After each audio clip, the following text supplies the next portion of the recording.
You know, the meaning of champagne is the blending. To make a good champagne, we need to mix the grapes varieties. We need to grapes the years also. We need to blend the villages. Hello and welcome to Best Sips Worldwide. I'm your drinking companion, Susan Schwartz, an American travel writer living in London. Thanks to my mother's love of martinis, the first words I spoke were shaken, not stirred, and I've been obsessed by the history of cocktails ever since. Through the years, I've been lucky enough to sip some of the best made by the best. Hear that sound? It's time to cozy up to the bar and let me introduce you to the movers and shakers of the world's most famous watering holes.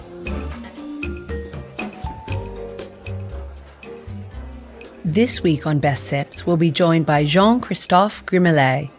His grandmother Lulu had the foresight to plant some vines in the area that is known as Champagne.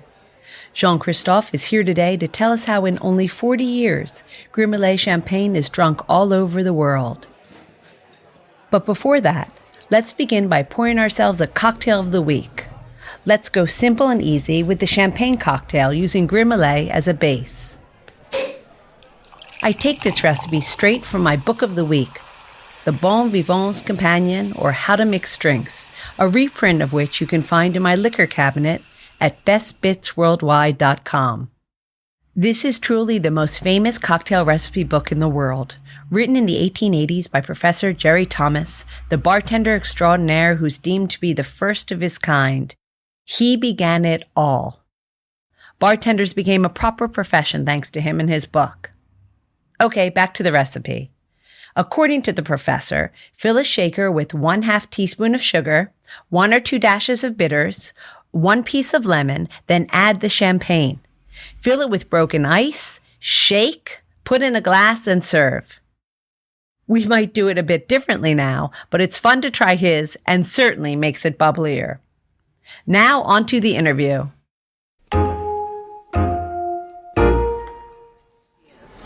Lulu, she's my grandmother, and she was not involved in the wine business. She begins to plant her first vine in 1978, 2 hectares of vines, and after that, and she used to produce grapes. She didn't used to produce champagne. Just to have grapes? Yes, yes, and she used to sell the grapes to other big brands.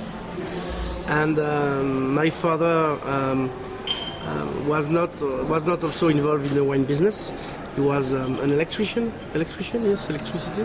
Okay, and during 15 years, and he was a little bit boring about his job. He found some vines which were not planted, and he decided at the beginning to rent some vines. And during 10 years, he was an electrician and a vine grower. And after 10 years, it was a lot of job with my mother. So he decided to stop his normal job to be concentrated only on the wine business. Can we back up for a second? In the past, why did your grandmother have these vineyards? It's very complicated because it's come from her parents. And during the last century, you have some places with the appellation and some places without the appellation. At the beginning, these vines, these lands were not appellation. But in 1975, it becomes appellation. So she had the possibility to plant it. Oh, fantastic! Okay, so it's in Champagne in the next 5 or 10 years, maybe we will normally have a new plan of plantation, about 10,000 hectares. Mm-hmm. It's not done, but we have an idea of the future places. So your father had enough with electricity. Yes. He said it's time for champagne or just time for grape growing? In fact, both. Because at the beginning he was not vinified. He decided to send the grapes to another brand, another producer in Champagne, and to bring the bottles. He was exchanging the grapes against bottles, and we used to make only the dégorgement. Can you explain what that is? The dégorgement is the fact, when we make the second alcoholic fermentation in the bottle, we had some yeast, and we have to eject the yeast. So we used the pipette. Now it's called gyro palette, it's automatic, but we used to use the pipette to set the deposits of the sediment. Yes, right. yes. Good. And we open it, and with the pressure, the yeast goes out right from the bottles. And then at this moment, we had the sugar and the cork, of course. Of course. And my father, well, does this kind of thing. And I have an anecdote. Je sais pas comment on dit anecdote, yes. I was maybe 10 or 15 years old, and my father only sleep 3 or 4 hours a night. Even now he's 61, but he's only sleep 3 or 4 hours a night. And I remember he was phoning the night, and he begins to sell his first bottle to the French embassies all over the world. And I remember on his desk there were different files, pochettes, -10, -9, -8, +6, +7, and he was phoning to all these different countries a night. And that's why we, after 3 or 4 years, we sell 80% of the production was sold abroad in the French embassies. That's fantastic. And he managed to send the champagne to 80 French embassies all over the world. That's an anecdote. No, it's a great anecdote. But did he always have the tongue for champagne? The taste for champagne? Yes, of course. And did you? Yes, he still has the taste, but I don't understand exactly. What I mean is he the one who mixes and blends and creates the champagne? Well, when I arrived, I came in the company only in 2003, after financial career. I was a broker, and it's not very interesting. And so, like your father, you had enough of finance or electricity in his case. It was you finance, said, not okay, electricity. it's time. Yes, I was boring to call my customer every morning and to tell them I need money today. I had to call 30, 40 people a day. It was boring. So it was a pleasure to give that up. One day I decided to stop and phone my father and told him, okay, I come in the company in 3 months. So that's in 2003. We began to make the champagne, real, from A to Z, from the harvest to the vinification, the bottling, and the sales. The same. And how did that process begin? The blending, because before I arrived in the company, we send the grapes to another company in Champagne, and we get back the bottles finished. Okay.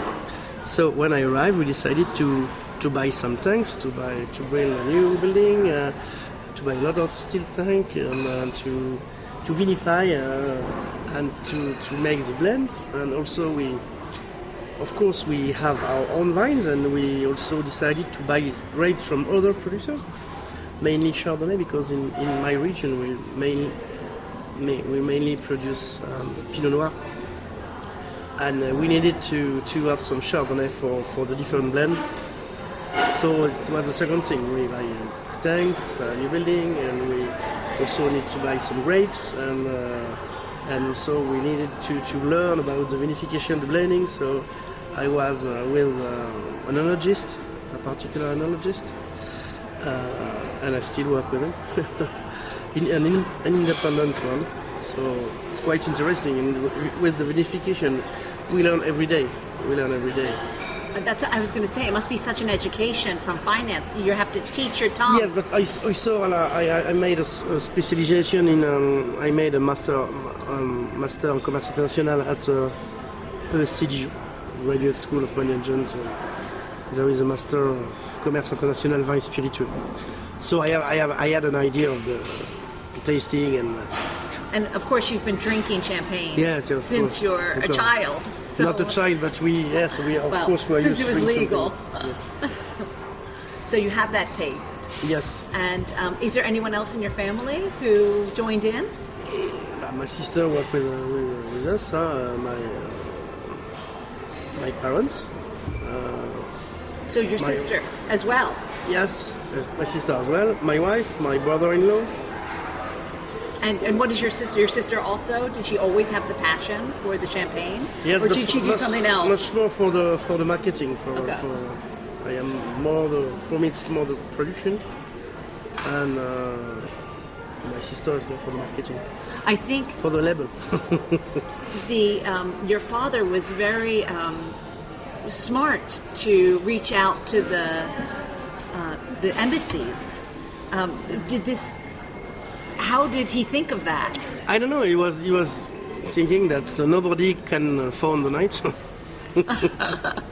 and so he had no time to phone the day because of his job. So it was the only time he was able to work. It was the night for the champagne. So that's why the embassy, it was his idea. It was brilliant. Yes. Brilliant idea. So we still work with the embassy. Mm-hmm. Less than before because it's become more and more competitive, and a lot of champagne producers want to sell to the embassies. Mm-hmm. So now it's become very competitive price. How many different wines did your father have at the beginning? For the beginning, one or two cuvées.